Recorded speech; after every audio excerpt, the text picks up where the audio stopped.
Dan here. I was just visiting family, introduced my mom to AG1, and she was impressed. Not a medical expert, but has been using supplements of various kinds since the 1980s, and she liked it. The vitamins, minerals, botanicals, bacteria cultures, and other ingredients that come from real food. That means there's micronutrients and high bioavailability, so easily absorbed by the body. If you, like me and my mom, would like to add AG1 to your morning ritual, go to athleticgreens.com/Radio Spatekoff. You can get a subscription where AG1 is delivered to your door every month. There's no contract period, so you can pause, cancel, or adjust the delivery rhythm at any time. It's also a 90-day money-back guarantee, so you can test AG1 completely risk-free for 3 months, and if it doesn't meet your needs, you get your money back, no questions asked. Again, that's athleticgreens.com/Radio Spatekoff, where you'll also get a year's supply of vitamin D3 and K2 plus 5 free travel packs in case you also want to visit your mom. Now on with the show. Radio Spatekoff.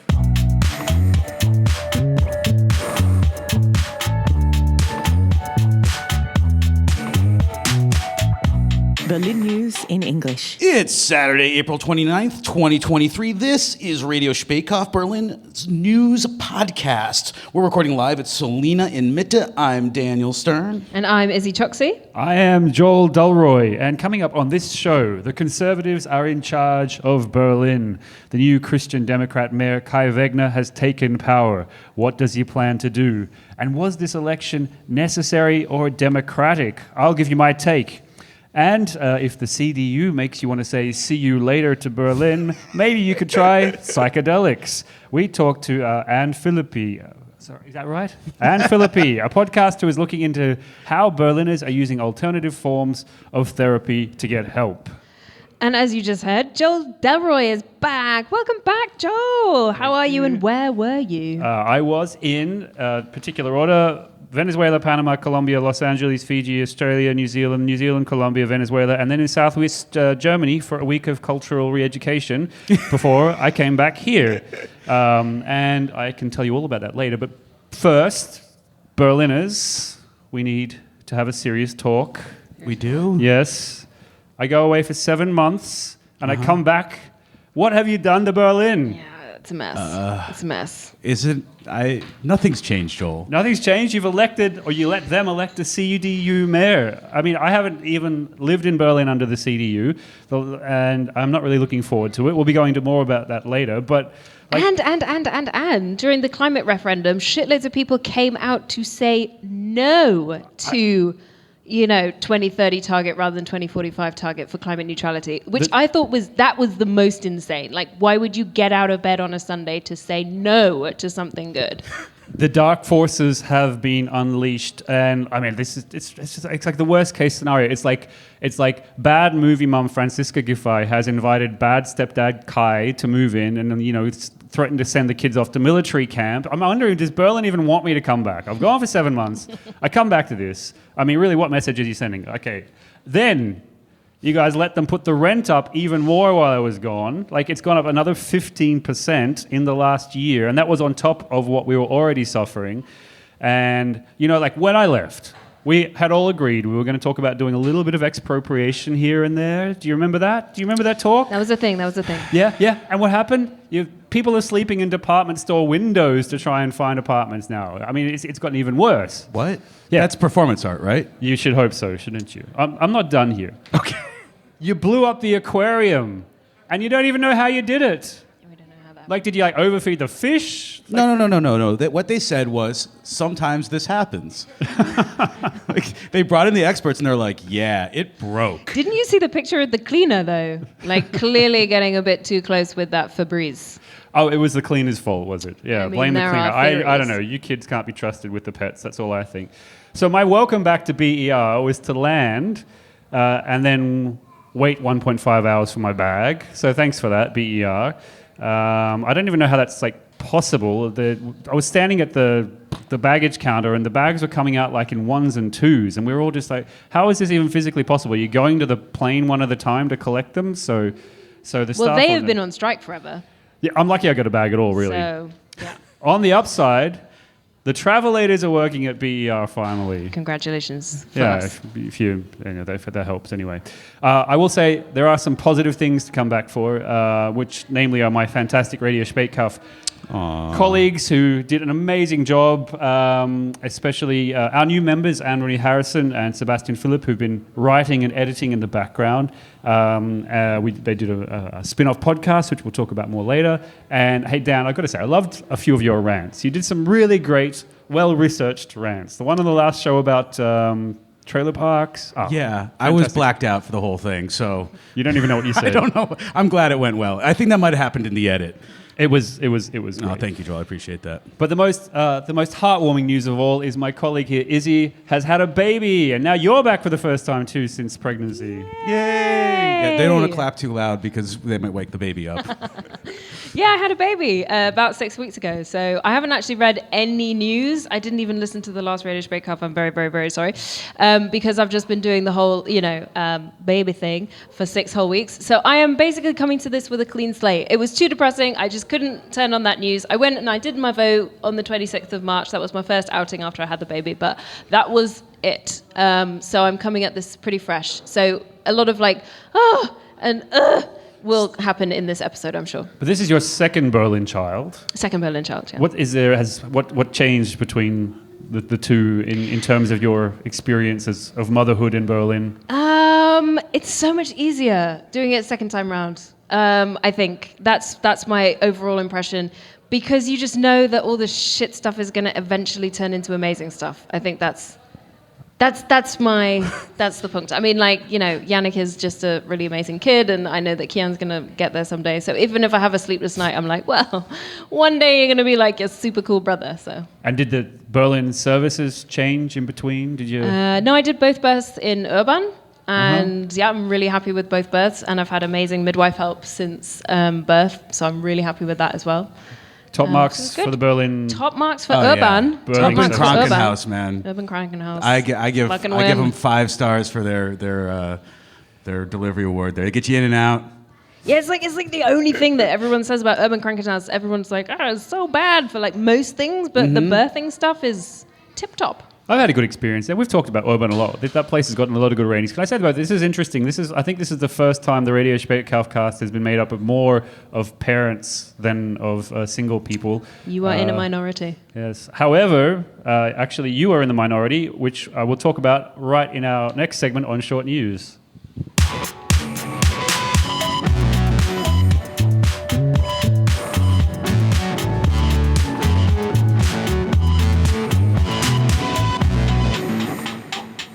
Well, the first news item is that Izzy is exceptional, as always. That is because the birth rate in Berlin is actually declining. There were 6.3% fewer newborns last year than the previous year. And it's the first time since around 2006 that the number of deaths is higher in Berlin than the number of births. There's only a few districts that are slightly beating that trend. That's Kreuzberg, Friedrichshain, Prenzlauer Berg, Pankow, and Mitte. They actually there's other districts besides those? Not according to our geographics, no. So those districts all had slightly more births than deaths, but they are also declining. So in a few years' time, they also will join the downward curve. So the city is becoming less and less child. Yeah, but I think maybe also there's a thing where everyone got pregnant in year 1 or 2 of the pandemic, and so there's just a slight, we've got to rebuild pelvic floors before going up again, right? Are parents going to be happy about this decline? Because for your current parents, it means that you've got more Kita places to go around. The whole reason to have a second kid is that you're guaranteed a Kita Platz based upon it's like Harvard, you have legacy Kita. Yeah, but you have to do it within the time that your kid is in the Kita. So there you're under time pressure there, right? We got told that if Yannick moves out of his Kita before our kid gets into the Kita, our place is not secure. So that was a whole time pressure thing. You have to do it within 5 years. Oh, as if there isn't enough social pressure on people to have kids. Exactly. But already, yeah. Well. So you didn't imagine it. The weather actually has been really, really shit, or amazing if you're a tree from a water perspective. So in March 2023, this was the rainiest March in 20 years. In the first 3 months of this year, Berlin got 180 litres of rain per square metre, and that is more than half as much as during the entire year of 2022. More reason that I do not regret running away to South America for 7 months. I don't think I missed anything at all. The BVG has sacked its boss. The board of the Berlin Public Transport Company has decided not to extend the contract for CEO Eva Kreienkamp. She took over in 2020. Her decisions include expanding the electric bus fleet and scrapping the urban jungle seat pattern. But she wasn't sacked for that, although, I think that would be a good reason to. No, the reasons aren't clear exactly. One statement from the board says that apparently she wasn't seen making enough public statements. But after being sacked, she claimed that she suffered from a homophobic culture inside the BVG. And several other employees have also reported suffering from homophobia in the company. The BVG board rejects this and says it has many LGBT employees and board members. This is all probably heading into a messy employment termination court case. So there will be no more outdoor seating on parking spots in Kreuzberg, Friedrichshain this summer. This item comes as 20% Berlin. Those pandemic-era exceptions that allowed additional seating on the streets have expired, and the council isn't passing any new law to extend them. So the item comes from our friends at 20% Berlin. That's the we heard from Drew on the last show, who has a newsletter. So he actually did a little bit of research and found out about this. So those seating spots that, they made the city slightly brighter. Yeah. Yeah, they're gone. Well, Yeah, no more outdoor. there is a constant flux of the movement on and off of the streets of cars and people and parking and bikes and Yeah, but it should all be in one direction, which is getting rid of the cars. Unfortunately, now it's gone back. Well, you know what? May 1st is coming up shortly, so we can maybe get back to arsoning those. Well, on that note, MyFest, which was the festival that happened since 2003 all the way up until 2020, every single year, which would usually gather on average around 200,000 people on the streets of Kreuzberg and Friedrichshain in front of huge amounts of live music, barbecues, outdoor drink areas, and just generally huge party atmosphere. That is not happening for the 4th year in a row. So it didn't happen 2020, it didn't happen 2021, didn't happen 2022, and now it's not happening 2023. All the other years it was pandemic related, so all the other years it was the corona that stopped it, but this year it's because of a dispute between MyFest organizers and the Green district mayor, and something about permissions not being granted and application forms not going in on time. So classic German.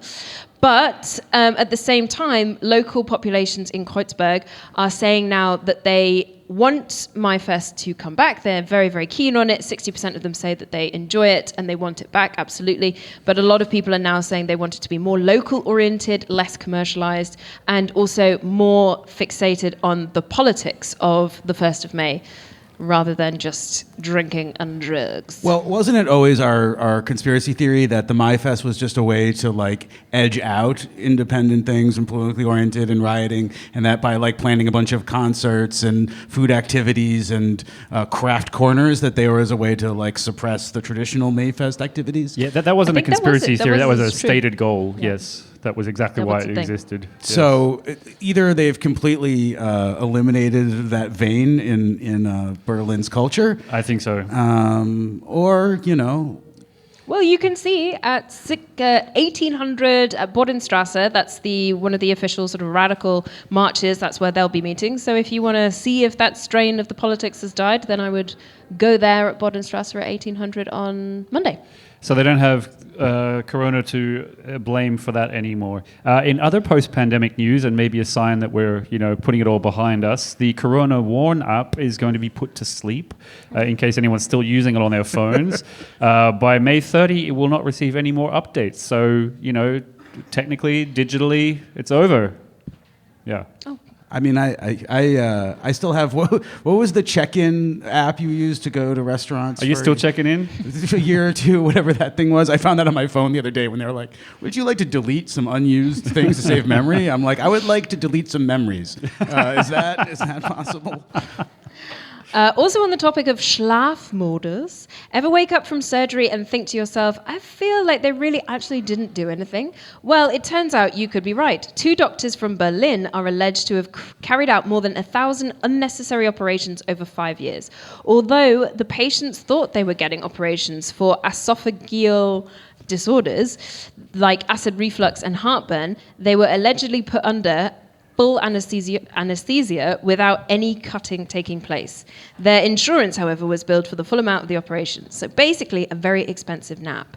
The 2 physicians and a 55-year-old physician assistant are charged in 1,052 cases of dangerous bodily harm and 1,764 cases of criminal and commercial fraud. They claimed over €1 million in insurance payments for anesthesia services and surgeries that were not actually performed.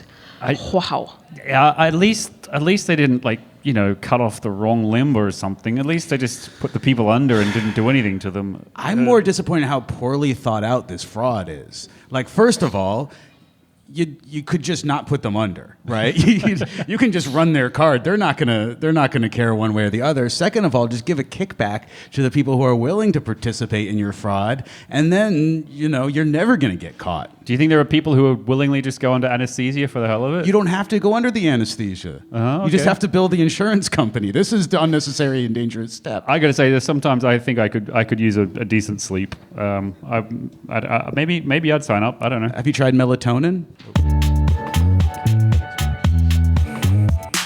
So brace yourselves, Berliners. The city is about to get conservative. The Christian Democrats have taken control of our once lefty, greeny, progressive, and mismanaged city. A new mayor has just been sworn in. His name is Kai Wegner. He's a 50-year-old man, white and bald. Bald is not a bad thing, though, so I'm just saying that. He is a 50-year-old white man, and he is also bald, though. So he's also already off to a bad start. I did write that part about being bald, and I thought it was appropriate given that we did spend an inordinate amount of time talking about the previous mayor's hair. So, if we're going to talk about female mayor's hair, we can talk about male men's non-hair. Equality. Fair enough. So yes, he's off to a bad start. Last week, the Berlin Parliament voted on whether to accept Wegner as mayor, and it took 3 rounds of voting for him to succeed, which has never happened before in Berlin. In the first 2 rounds, he failed to get a majority, even though his own party, the CDU, and their new coalition party, the SPD, have a majority of seats in the parliament. So that means some members of his own coalition, we don't know who, but presumably some from the SPD, voted against their own new boss. It's not exactly a strong showing of unity. I mean, to be fair, though, I'm sure there's more useful information coming, but every time it seems like we have Greens in power, the left just moves to the right as soon as they get into power, right? And it seems like when we've had CDU governments, at least on the national level, they've moved to the left. So perhaps this isn't as bad as it sounds. Let's find out. I try out. to get my pitch as high as possible there. So to make the situation even more messy, the far right, and they never really changed their stripes, Alternative for Deutschland, which shockingly has about 10% of seats in the Berlin parliament, they claim to have helped elect the CDU mayor Kai Wegner by voting for him. The votes are anonymous, so we don't really know if that is true, but it would only be mathematically possible if a significant number of SPD members secretly voted against Wegner in the 3rd round. So the AfD could be lying and troublemaking. I did warn about this happening a few years ago. I don't know if you remember, the AfD started messing with state leadership votes by supporting certain leaders from other parties and thus tainting them as being AfD supported. So whether it's true or not doesn't really matter because the mayor, Kai Wegner, he already knows how to stir up racial and ethnic divisions to win votes, as we heard about on our last episode. But, that's how it is. He's in power, so let's just take a moment of silence to acknowledge that the CDU are in charge and things are looking bleak. Joel, we can't have dead air on a podcast. No, people will be reaching for their apps like, did it pause? What happened? No. We could just say boo. Boo. Yes. The last time a CDU mayor ran the city, was between 1991 and 2001. That's 10 whole years. If you're looking for an upside, though, the old Berlin punks say that things were a lot cooler in those 10 years, the 90s, so maybe the city could become cool again. Yeah, so what I wanted to know upon returning, this election happened while I was gone. I didn't follow it at all. And when I came back, I thought, mathematically, how did this happen? Why did we end up with this man as mayor and we couldn't see a continuation of the previous government, the government being SPD, the Greens, and Die Linke? Was there an alternative? Did we have to end up with a CDU mayor based on the electoral results? Well, definitely not. Here are the numbers. The new coalition, SPD-CDU, they won together 46.6% of the vote. That gives them 82 seats in parliament, which is a slight majority, a functional majority. However, the Greens, the SPD and Die Linke, if they got back together, the old coalition that has been in charge for a while, they together would have had 49%. So that's a higher percentage of the vote, and they would have had 90 seats in parliament, so an even stronger majority. So R2G, the previous coalition, was more popular with voters, and it would have had a stronger majority. So the headlines that came after the election were that the CDU had won. Now, that's a misleading interpretation of multi-party electoral results. They didn't win the election. They just became the single strongest party in that election. They got 28.2% of the vote, which shockingly is 10% more than they got last time around. So they did gain a lot of votes. And therefore, as the biggest single party, they had the right to form a government. So the first group they went to was the SPD to see if they wanted to jump in bed. Now, if the SPD had said no, and if also the Greens had said no, then we could have continued on with the previous coalition. So who actually wanted this coalition? Why did we end up with it? Well, put simply, it was the leadership of the Berlin SPD party, meaning the old mayor, Franziska Giffey. Even a huge part of her own party and her own members didn't want it. They had an internal vote on whether to accept this coalition, and only 54% said yes. So if you extrapolate this across all SPD voters, that means that the current coalition only has the support of around 37% of Berlin voters. This is not a popular coalition. It doesn't have any kind of mandate to rule. The city did not demand it. Even the SPD's own youth wing and its federal chairman, Kevin Kühnert, did not want this coalition. Have you also seen a map? Have you seen a voting map? Because that is going to get you mad. Why? Because the CDU dominate in this peripheral area. And then if you go into Berlin, it's always Greens who I think are always on top, and then SPD, so it's Green SPD and Die Linke.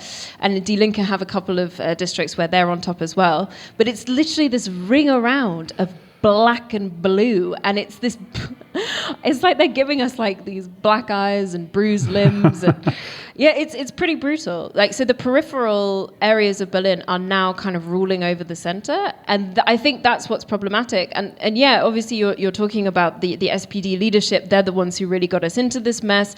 Giffey has made her first public statement of this new government today was about trying to bring her broken, and she described it as divided party back together again. So if you don't mind, I do have a little bit of Hoffnung that this coalition ain't going to get very far. It can't get very far if those SPD members in Parliament who didn't like the coalition, which presumably is a lot of them, they start acting up and voting against their own party.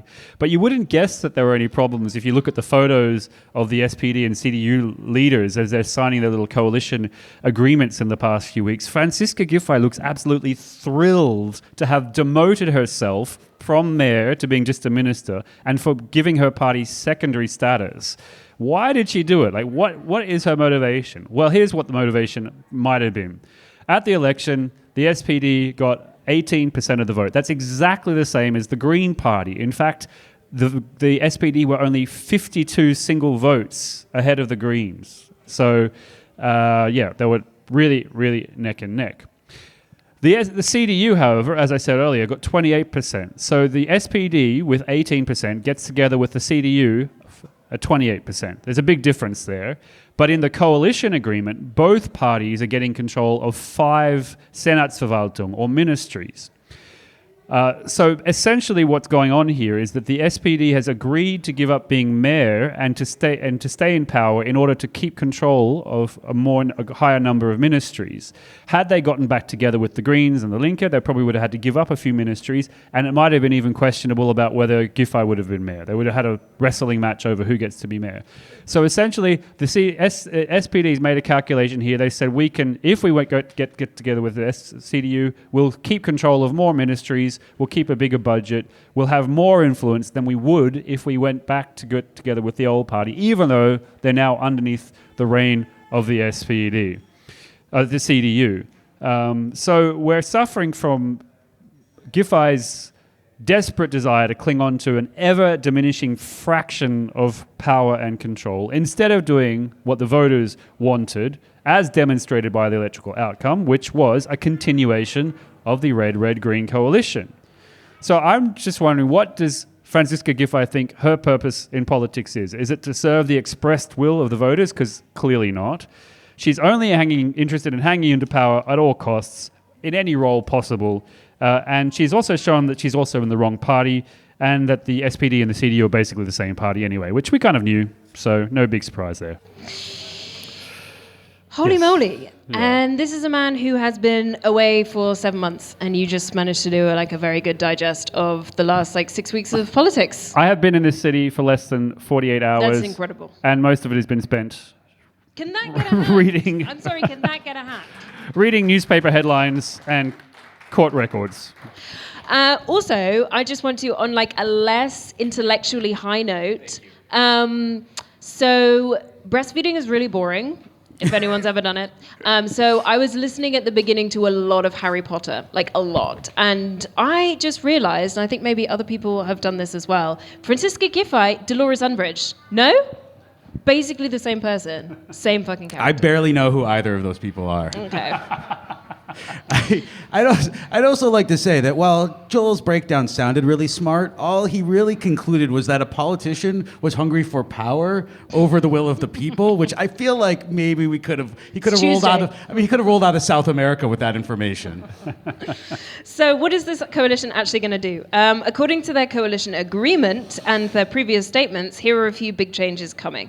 Finish the A100 highway. Both parties love cars. The SPD was held back by the Greens, but now it can do what it's always wanted, bulldoze more buildings, build a huge highway next to Traptower Park across the river through Strehlau and Friedrichshain, and send tens of thousands of additional cars into the city. So the war on cars is over and the cars have won. Mayor Wegner says there will be no more prohibitions and discouragements for drivers.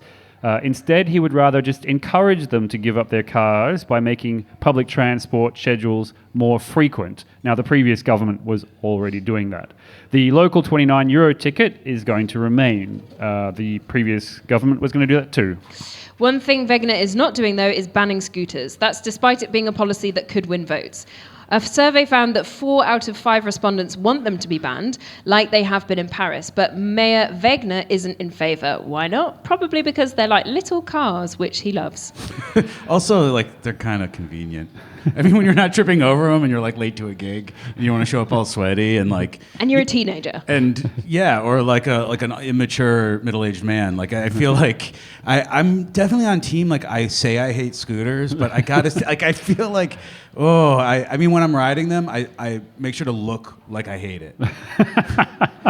Do you know? I found out they have turn signals. I mean, just I mean, yeah, they're the worst. But also, maybe we just keep them tidy so that I can ride them sometimes.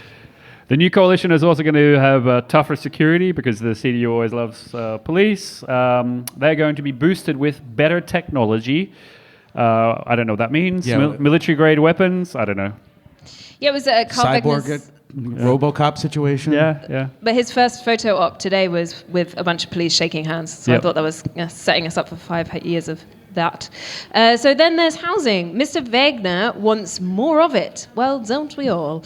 The coalition is setting a target of 20,000 new apartments a year. I swear that is the target that every government all across Europe sets every single year. No?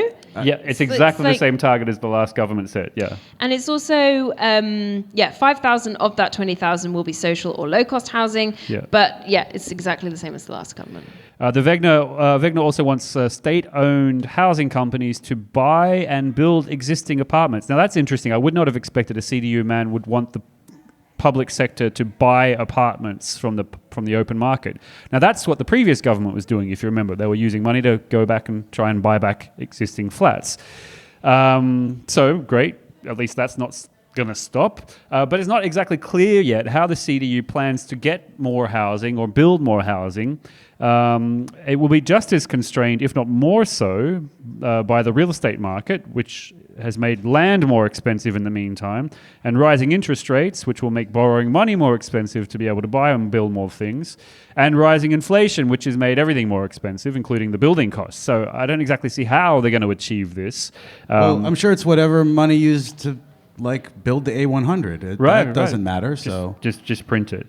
Also, Mayor Wegner spent many years in the federal Bundestag, where he was actually the CDU's head of the topic of housing. So that means he's been responsible for discouraging his party from doing absolutely anything to improve housing for decades. So let me just say this right here. If the CDU manages to find a magic way to build more housing and bring down our cost of living and housing in Berlin, I pledge right here, I will sign up as a CDU member. I will give away all my previous political stances, and I'm on board. Let's make it happen, Wegner. You've spent years whinging about the last coalition, saying they weren't doing enough, even though they were trying their hardest. Let's see if any of your ideas actually work. I'll be willing to say I was wrong. If rents go down. Let's be real specific here, Joel. Versus inflation, let's say. Okay, well, let's get back to 2017. I think that was a good time. We just had a 15% rent increase over the last year. Right. Take off 15%. I'm a CDU for life. I think that'll swing it. I think Kai Wegner is probably listening to this podcast, and he's like, well, if I get Joel on board. Yep, 15% down, please. I think that'll swing it. So the CDU and the SPD do have one idea about how to get more housing. Build it on Tempelhof. They want to hold another referendum to convince Berliners that they should be allowed to build new buildings on Tempelhof. And that's despite the last referendum in 2014 clearly rejecting this. And also despite numerous studies showing that there is enough empty land to build on without tearing up the city's most loved park, like the area that they are now going to build the end of the A100 on. That's true. You could just use that same land. Yes. There's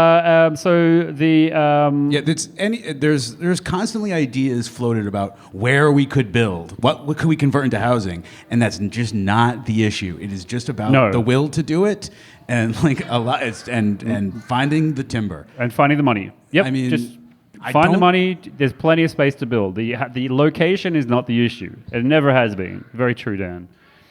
So you might have heard there, they want to hold yet another referendum about Tempelhof. I'm just going to say, this is ridiculous. I think at this point we can officially declare that referenda are dead in Berlin. They have been so instrumentalized by politicians that they are just absolutely meaningless. And the ones that do succeed and follow well, the people aren't followed up on anyway. So I don't really see, I know democracy's cool and everything, and we haven't found a better system, but it doesn't seem, I can't vote, but I'm not sure what would happen if I did.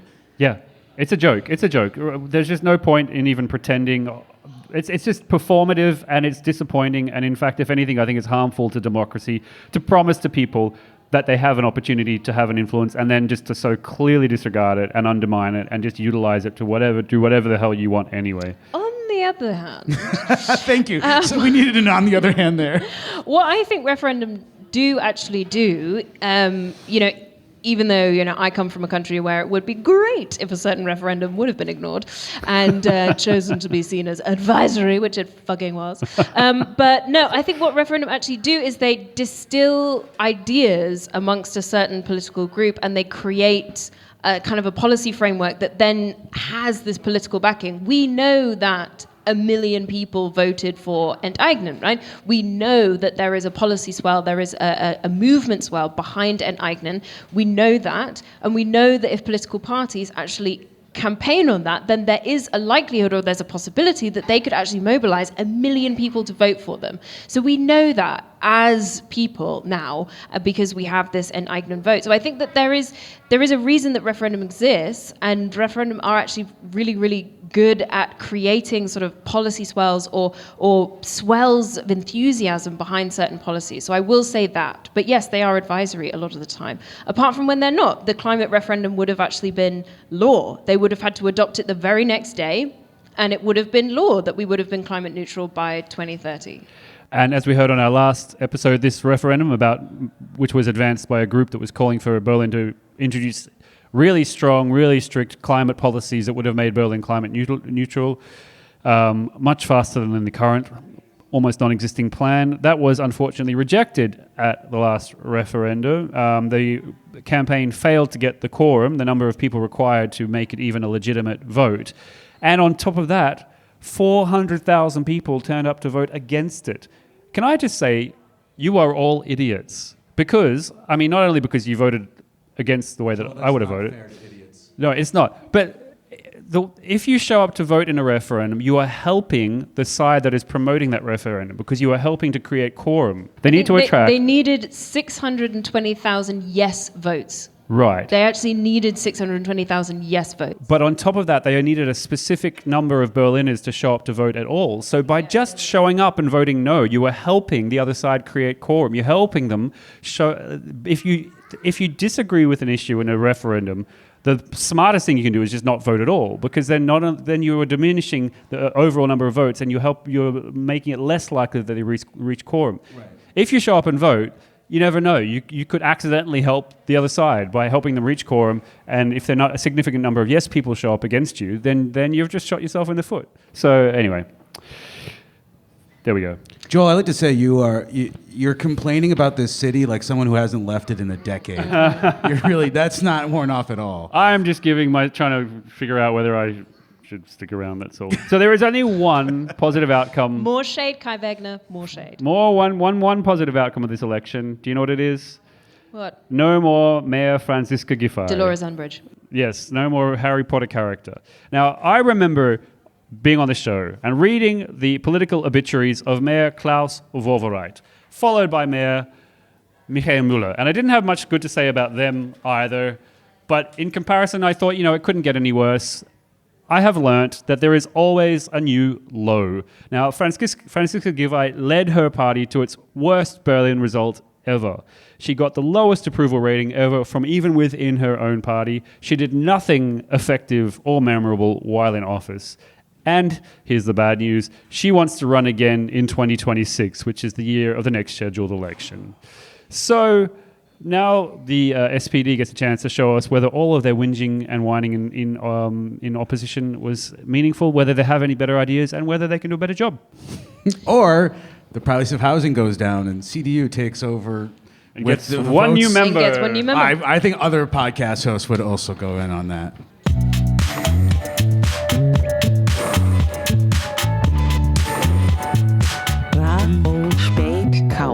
One question I had in my mind from afar while watching this car crash of an election roll out was it even necessary? Why did we have this election?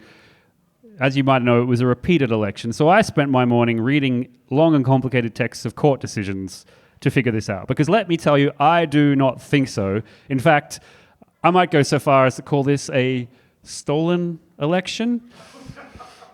Here are the facts. Here we go. Firstly, this whole election was called as a result of a court decision. It wasn't a trial. The court was asked by four groups, to examine the 2021 so-called marathon election, which is where they decided there were so many problems. So these complaints, there were complaints of long lines, missing ballot papers, photocopied ballot papers, and late closing polling stations. And that's, as a result, several of Berlin's government departments and two political parties went to the court and said, please review the election. Now, the court, made up of 9 judges, considered 100 written applications. So only 100 people actually lodged a complaint. They also examined the results of voting booths. It didn't hear any oral evidence. Nobody was questioned. The written submissions were not challenged. There was no lawyer for the defense. There was these 100 people who wrote the complaints. They weren't cross-examined. Their word was taken at face value. The judges, in their judgment, they included several references to media reports about what happened as the basis of facts without actually examining the details of those media reports. No votes were recounted, and in the end, 7 of the 9 judges decided for the complete re-election, 2 dissented. And one of those dissenting judges wrote a dissenting opinion. I'm using that as a lot of the basis of my arguments here. So it wasn't a trial, basically. Second, there was actually no evidence of widespread voting irregularities. Based on those written statements from 100 people, the judges did like a mathematical estimation. They calculated, based on their assumptions, that 5,000 people might not have been able to cast their ballots in the elections. 5,000. As a result of these ballot paper problems. They then did a calculation based on the number of minutes it takes to vote, the number of voting stations, and the number of people who voted. And using this formula, they estimated that around 5,000 people had voting difficulties, and around 20,000 people got to, or cast their ballots after 6 p.m., which is when the voting booth should have closed. So 20,000 people voted when they might have been influenced by knowing the result that had previously been announced. So an estimated, not proven, estimated 30,000 voters were affected by what happened during the election, this so-called chaos election when there were long lines and problems with ballot papers. 30,000. That's out of 1.8 million votes. So that's 1.6% of votes were estimated to maybe have had issues. Okay. So the third point is that this whole re-election would not have happened had this happened in any other state. Even if you take that 1.6% voting errors at face value. Because in other states, they have laws about the electoral system which say that you can only call a complete re-election if 25% of the votes are affected. Yeah, so we are well below the threshold that any other state would set if they wanted to reconsider their votes. So, did these potentially 30,000, maybe estimated calculated ballots affect the outcome of the election? Well, only 6 out of the voting areas were found to have errors that might have affected the outcome. 6 out of 78. Now, because of the complicated first and second round voting system, the dissenting judge, whose numbers I'm using here, calculated that a maximum of 14 seats in the 147-seat parliament might have been affected.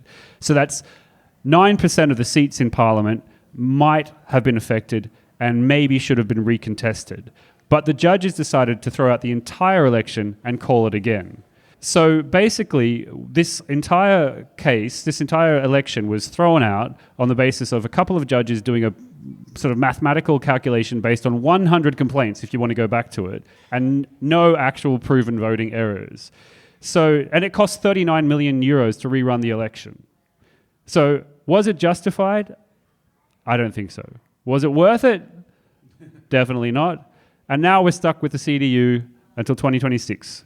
But at the same time, every single political party had the opportunity to really grab this election by the horns and run with it. And also the Enteignen campaign also had the ability to really run with it as well. And I think, unfortunately, for some reason, everyone was just in a fucking bad mood in February. They were in a bad mood. In January. It was a really bad time. Everyone was just really pissed off, and obviously voting for black and blue, upsetting stuff rather than voting for the good green stuff. But that's the point, is that one of the issues that came up in the election was the fact that the election was being held. A lot of people were pissed off that they had to go and vote again, and they were blaming the previous government for mismanaging the election. Did they actually mismanage the election? Yes, they had it on the same day as a marathon. Yes, there were long lines. But is that they mismanaged a marathon, really? They mismanaged the marathon. Had the election not been recalled, would people really be pissed off? I think so. The decision of the court itself influenced the people's votes in order to make them angry at the government, which has now resulted in the government the CDU, who were then in opposition, gaining votes. So this is why I'm saying that this court decision might have interfered with democracy in a way that it probably shouldn't have. And the one person who technically was at fault for this, the Innenminister, kept his job. Yeah.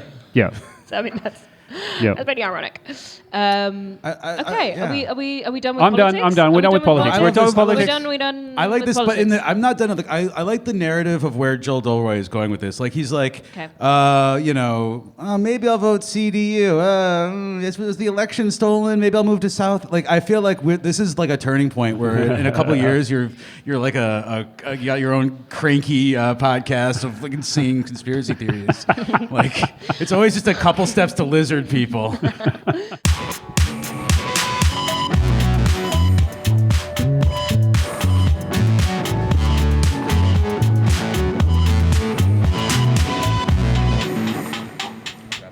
So if the prospect of living in a conservative city is adding to your depression, as it's clearly adding to Joel's, at least you know how to start the process of seeking therapy. Thanks to the amazing work of our colleagues Matilda, Joran, and Anna Marie, who produced the fantastic new Get Help spin-off podcast from Radio Speakhof and wrote a huge cover story for Ex-Berliner about it as well. Now, I was on a rooftop in Caracas when that episode popped into my feed, and I got a genuine dopamine rush just from seeing the fact that the team, or actually nobody on this show, but our team had actually pulled it off and managed to produce that spin-off. The most shocking part about it for me was hearing about the psychotherapists who have to pay tens or hundreds of thousands of euros in these unofficial bidding wars in order to buy the licenses from old psychotherapists to get their plays. And that their children, the children of therapists, get special rights to take over their license, the practices of their parents. Like, what? How can that kind of nepotism be allowed? Anyway, that was shocking. So it's a great episode, it's a great article, and you've all got to listen to it. So our Get Help special series deals with the traditional ways of seeking mental and emotional stability. But some Berliners aren't willing to wait months and keep spreadsheets to get help, so they're turning instead towards psychedelics. So to tell us more about Berlin's heightened state of psychedelic awareness, we are joined by journalist and host of the New Health Club podcast, Anne Philippi. Welcome to Radio Speakhof. Thank you for being on the show. It's really exciting.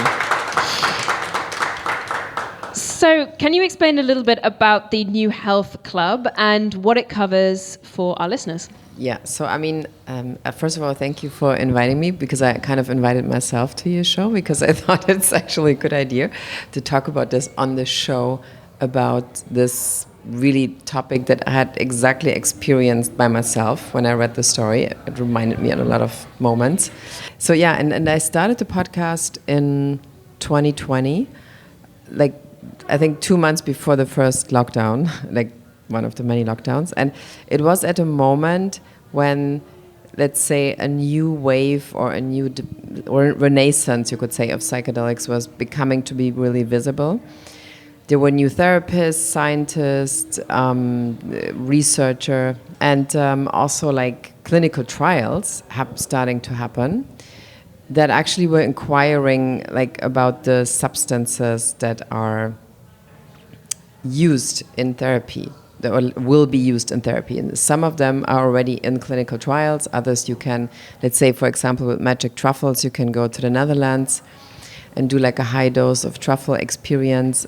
I mean, maybe not instead of a therapy, but more and more this is the case. And so, and for these 2 years that were then following after the lockdown, and where you basically didn't have anything to do but just, producing a show at home, like you guys know probably, I just suddenly had all of these people as guests. And out of this became, in 2020 and 21, 22, like, let's say, you could say like the who is who in the new psychedelics.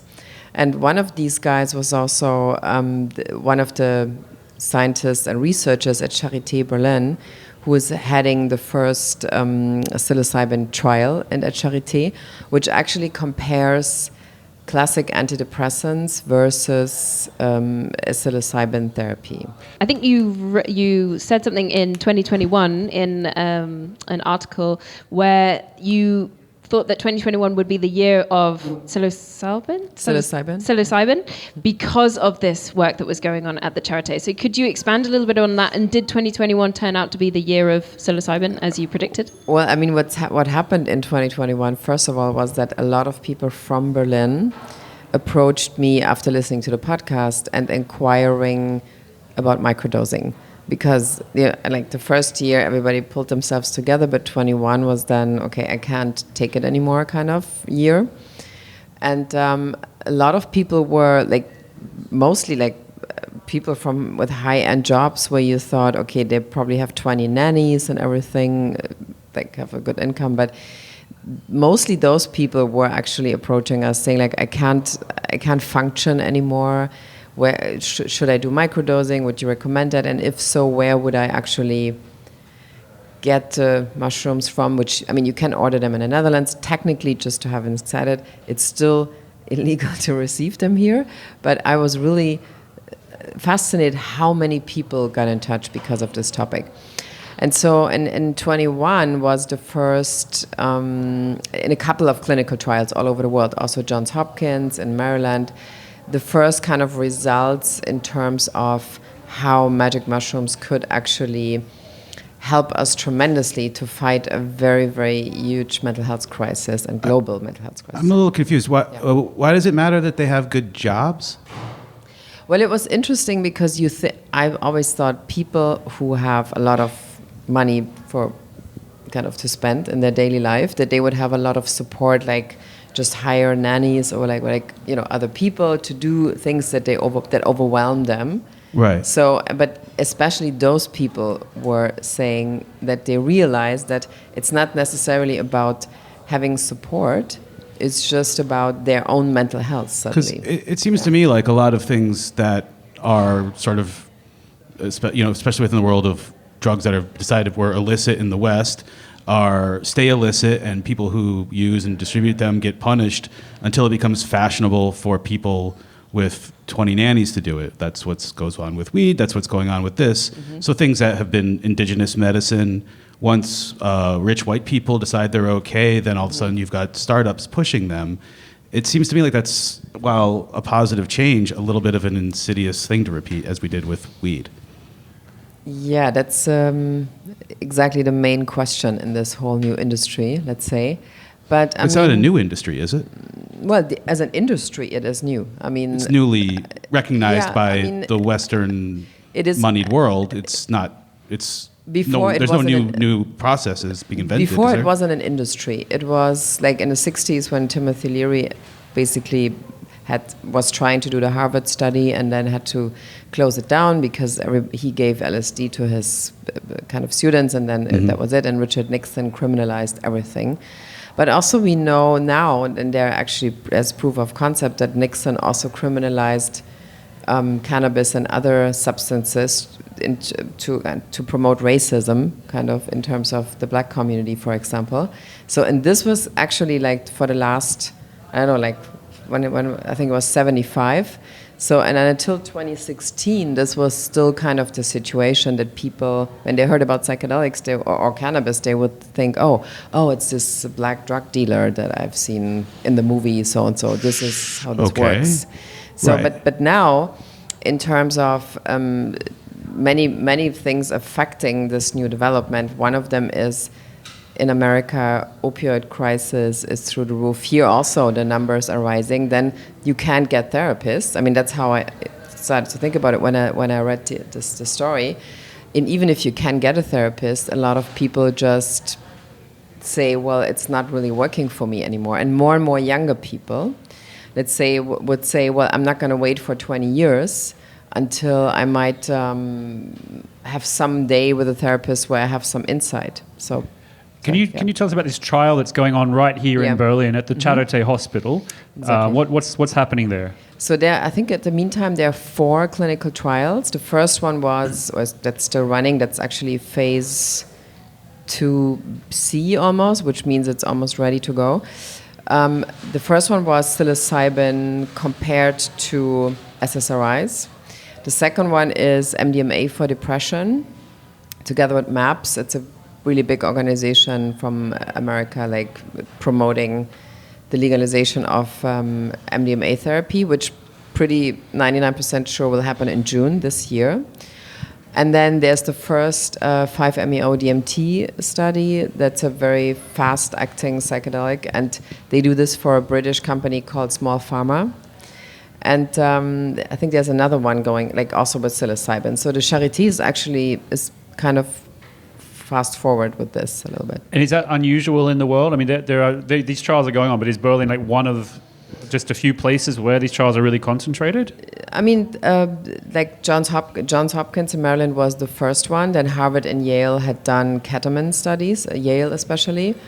And I think the Charité was actually kind of early with their, like London was very significant with the Imperial College, where the first psilocybin study was, and King's College too. But Berlin is actually, it's kind of growing, this department also. And is there any reason for that? Can we? I mean, everyone knows Berliners love their drugs, but I mean, there's got to be a better reason than that, I'm sure. It was, I mean, it's a good question why. I think it's also because the Charité has always been open-minded, you could say. I mean, there's this TV show on Netflix about the Charité where I learned so much I never heard about. But they were always kind of open to new developments. Because in Germany, that's the only, I mean, there's one ketamine study in Hamburg, but that's about it. So because it is Berlin, I think this has a lot to do with the culture of the city, that you're more open-minded. It's also it's a medical university that's put a lot of investment into neuroscience as well. So when you have a crossover between those things interdisciplinarily, I mean, I'm speaking not out of anything I've read, just because I have friends. But I think that also is why I would maybe hear it as opposed to another place. Yeah, and also, like, of course, this kind of affects also another, you could say, industry about in terms of longevity. Like, so the research of the brain is now suddenly becoming a bigger topic than it was like 10 years ago, for example. So Germany actually may well be legalizing some drugs in the next couple of years. I mean, that's what they said in the coalition agreement of 2021. Do you know where we are in the process of that, and what is your take on whether that will actually happen or not? Do you mean cannabis now, or the other substances? So I think that psychedelic substances. Yeah, all of them, really. I mean, the interesting thing is they're still all so-called Schedule 1, which is completely criminalized. Although here, as we know, a lot of people just order mushrooms from the Netherlands or grow by themselves, but it's kind of under the radar. So, and I just, funny enough, like you guys were talking about politics, the FDP is actually very into, kind of moving the legalization and decriminalization of psychedelics forward, because there are so many investors, I guess. Yeah, it's a real red flag. Well, I mean, maybe the head of Porsche microdoses, right? I mean, he gets to... The head of Porsche can do whatever he drugs that? he wants whenever he wants. No, actually, he doesn't. And he will not get in dictate trouble. EU policy and also He can do microdoses. blow off the mayor's desk because he's the head Blow of Porsche. is not psychedelic, so. But I mean, I'm I'm just saying that because it's interesting, we were on an accelerator program from Axel Springer and Porsche, and they actually they find these topics interesting, but it's really far away from that German companies would engage in really supporting this. So, but I think it will be, there's actually something from the Mind Foundation, I think it's in June, it's called a Bürgerforum, to actually talk about the decriminalization. So there are movements outside, like, coming from the city. But I think like the MDMA kind of legalization for therapy will have a very big effect on Europe, because if once you have in June, it's June 19th, there's a big conference in Denver, so this is when this is going to happen. So, and if that's possible to use in a therapy, those data will be accepted in the European Medical Agency.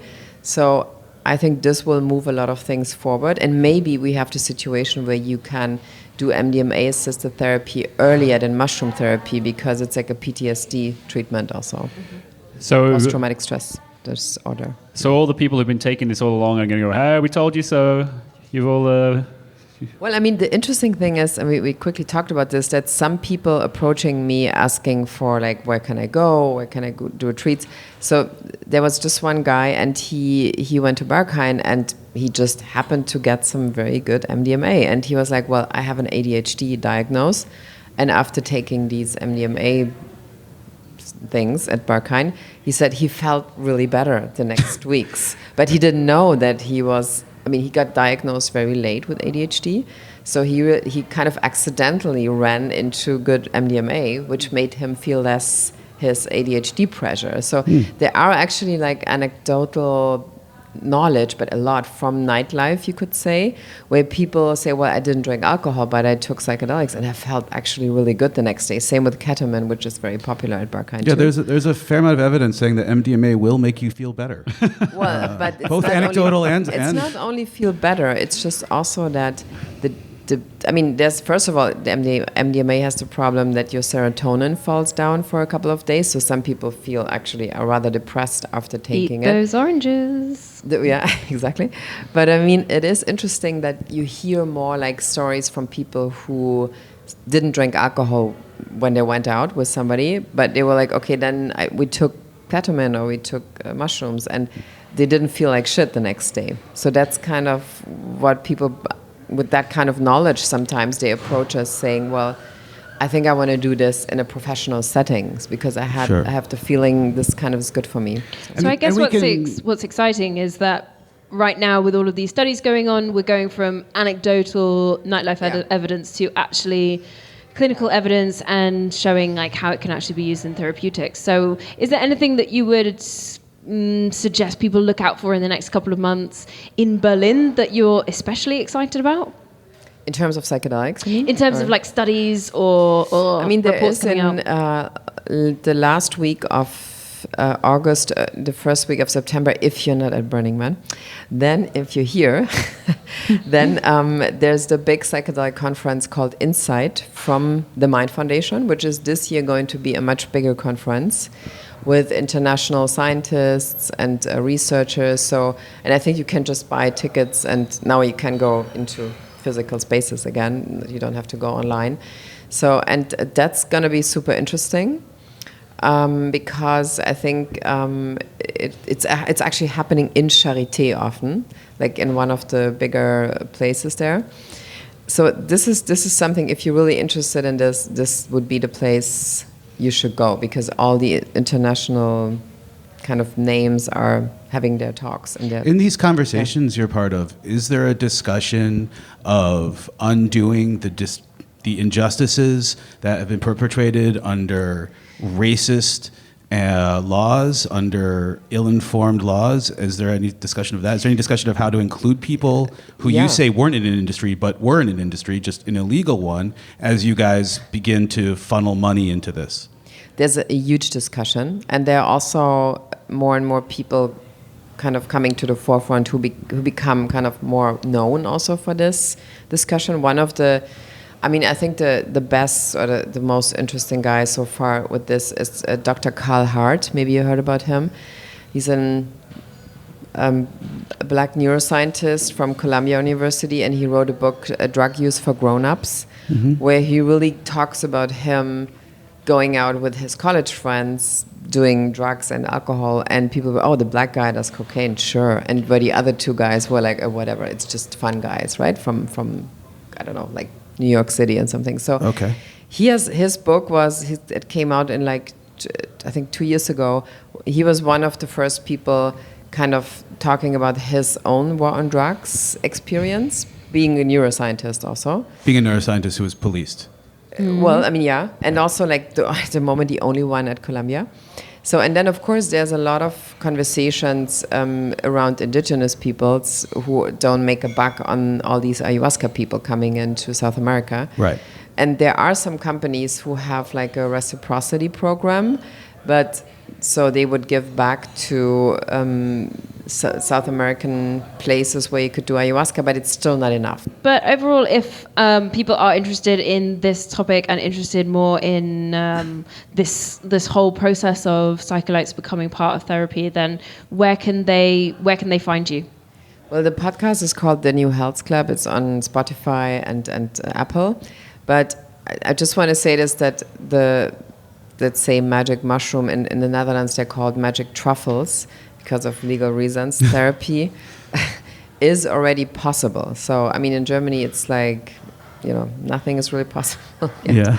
But if you hear and you really would like to, you feel like, okay, I heard so much about this, I don't feel like I'm going anywhere with my therapy, this is the country where you can do this already. Netherlands. Yeah, only there. In Europe, it's pretty much there. That's the best place I to get go. targeted Instagram ads for microdosing. There you go. Yeah. I don't know what So- that's about. I didn't click on them. You They're seem not to be cute the pants. demographic. Yeah, I am. I take regular medicine for all of my mental problems, but I don't know. It doesn't work for everyone. Anne, Philippi, thank you very much for Thank you, sharing guys. your knowledge. And if anyone wants to hear more in-depth interviews with people involved in this new movement, they can go and listen to your New Health podcast. Health Club. The The New Health Club. New Health Club podcast. Thank you very much for coming on and sharing with us. Thank you. Thank you, guys. It was great.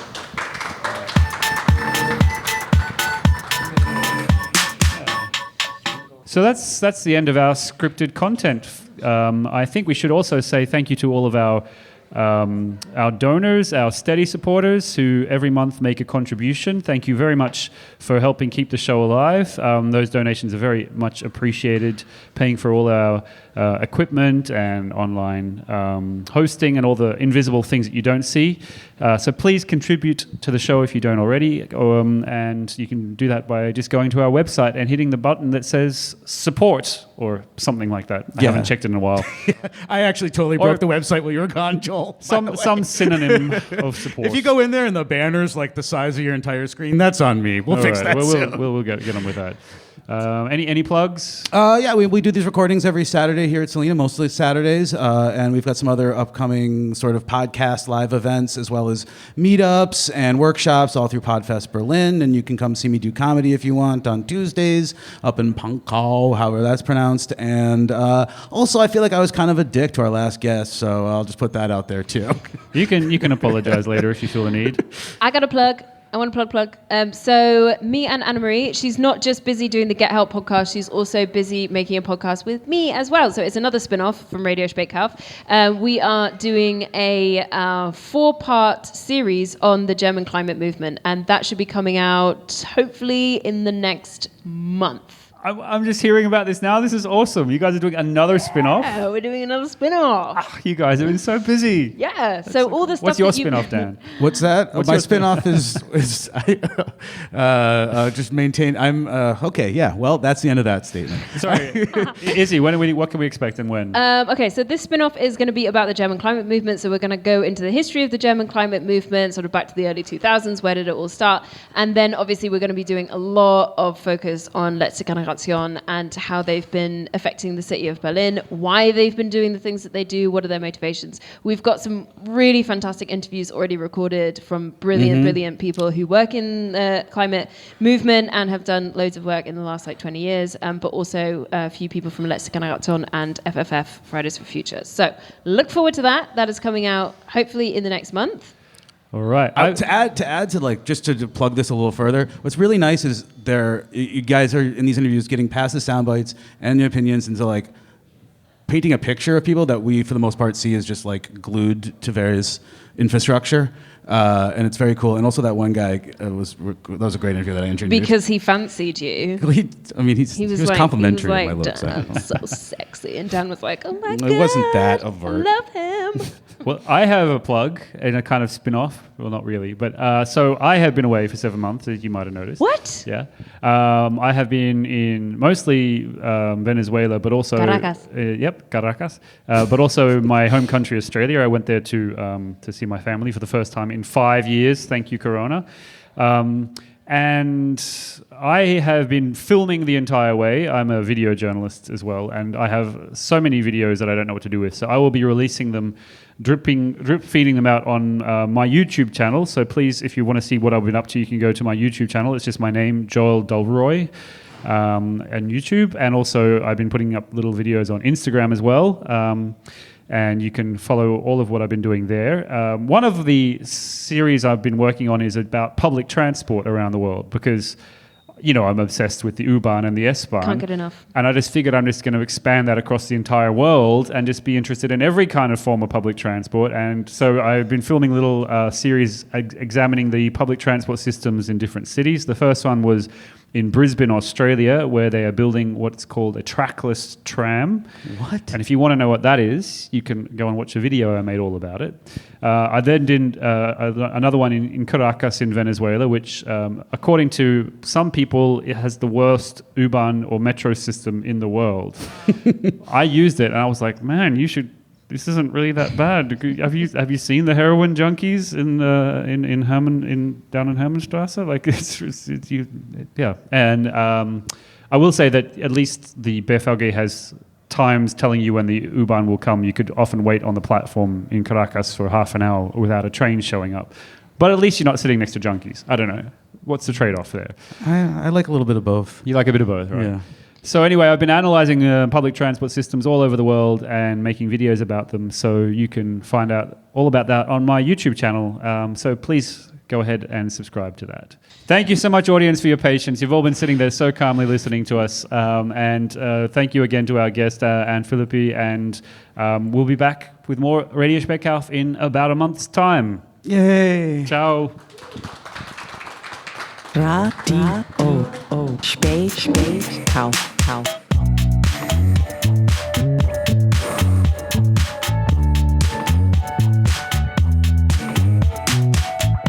Berlin News in English.